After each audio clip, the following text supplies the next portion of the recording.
Hey students, my name is Whitney White and I'm coming to you from the Tuscaloosa VA Medical Center, where I serve as a clinical pharmacy specialist in our women's primary care clinic, and I also serve as an experiential site coordinator for Sanford for our student rotations that we have here at the VA for APPEs and IPPEs. And I appreciate the opportunity to talk with you today about a leadership book that I feel like would be helpful for you guys to read. Some of you may have heard about it. It's not really a leadership book per se, Letters to a Young Pharmacist, that was published by the American Society of Health System Pharmacists, but it's a compilation of a lot of letters from pharmacy leaders that has sage advice about leadership, but also about other topics such as professional involvement and networking, knowing your strengths and how to utilize those in the workplace. So a wide variety of great topics. And we actually did a book discussion this summer with the institutional IPPE students, and I found that it was a really great book for all of us to talk through and discuss, not just for newer pharmacists. For me, who's been in pharmacy for a while, I found it really helpful to go through those topics. So I just wanted to share a few of the favorite quotes from that book for you guys, and hope that you have a chance to read it. The good thing about it is available as an ebook, so you can download it and save it, so you don't have to have a hard copy. You can access it in multiple different ways. But I want to just go through a couple of the quotes. The first one that it was really cool to me was offered by Sharon Enright in the book, and she talks about how it's important to go beyond the strict boundaries of pharmacy, to actively explore ideas, literature, disciplines, and expertise outside of our world of pharmacy, because that really helps us get great ideas, allows us to think big, expand our focus, and enjoy learning for learning's sake. So we oftentimes get siloed within our profession, but it's great to expand our horizons to learn from other areas, and we can bring those ideas and apply them to our practice of pharmacy, and we can produce better outcomes from incorporating those different ideas. A second one that I thought was really helpful was by Jean Ezel, and she talks about how she'd really rather be known in the profession by the impact that she had on people's lives instead of the fact that she worked really hard. And I know a lot of us get in the rut of our daily routine and our busy schedules in pharmacy of making sure we're meeting our goals and our different metrics, but really we need to remain focused on the people that we work with and our patients, and kind of maintaining that personal connection to those around us, and really in the end that's what's going to be more important, and not really how many hours you put in the day. So I thought that was a really great reminder. The next one is by Kate Farthing.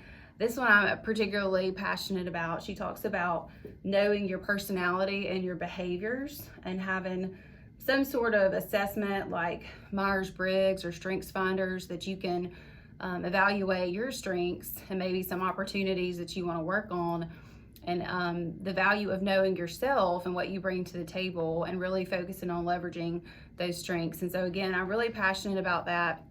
I know you guys take a lot of those assessments, and sometimes it seems like they're not really important, but you'll find when you get out into the workplace that you can be a lot more effective if you understand what you're good at and hone that, leverage that to be the most effective person on your team. So knowing yourself is important, but also knowing the strengths of your team members and how to effectively work together to reach a common goal. So there is a method to the madness of those assessments.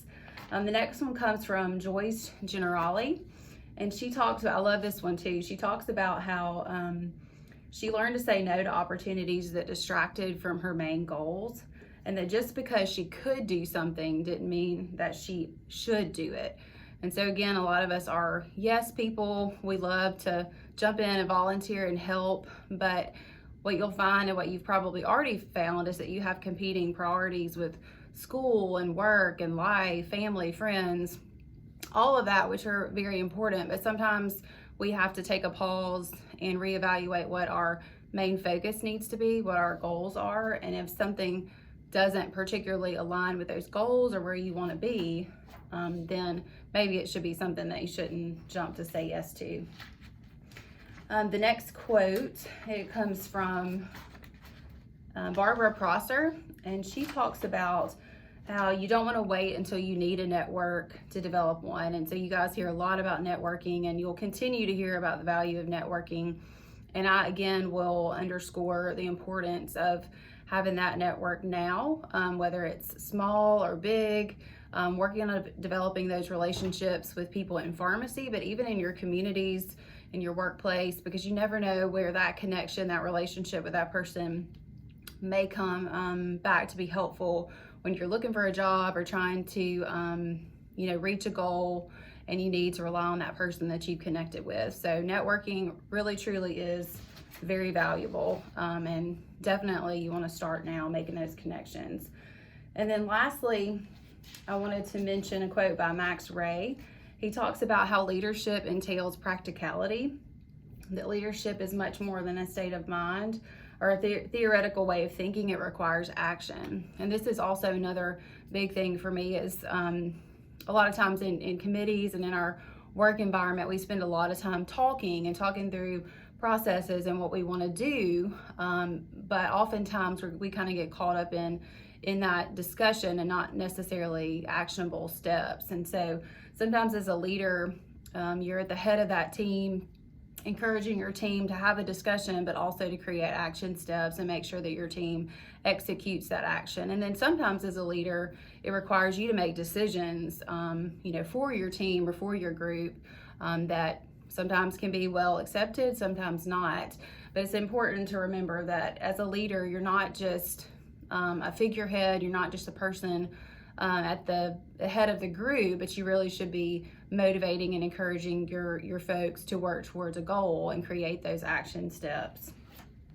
So I would encourage y'all to read the entire book. There's many letters in it that have great advice. I've had the privilege to get to know and actually work with some of the folks that have written letters in that book. So I hope that you will take the time to work through it. It's a great book discussion book for students and new practitioners. And I hope that you will find some of the advice helpful from that book. Thank you again for the opportunity to speak to you today, and I wish all of you a great semester. Stay well.